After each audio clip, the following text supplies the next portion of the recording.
sa akong gibati karon dako jud kay pasalamat sa ato ang congressman nga Bambi Emmanuel labi na sa akong governor nga biya nga naabot na gyud ang among gipangandoy sa una pa katong sa amo pang ex-kapitan nga si Juana ang center, health center nga ipaduol dito sa barangay kay layo which is layo ang health center dito sa Press.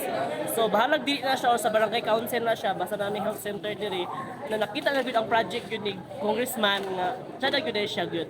So no, more power pa kung congressman o governor. So nakita ko ganina no nga margikilig ka, nga dool ka nagpa-picture. Kaya ano man. Daw kalipay nga first time ko naka-picture pud niya. Karon kami first time ko naka-meet gyud. Ay, sana all. So basta doon na po kay mensahe no. Largo rito kay Kong sa imong pagpasalamat. So to Congressman Bambi Emano, dako jud kami pasalamat in behalf sa amo sa barangay workers, health center o sa council sa Barangay Mati.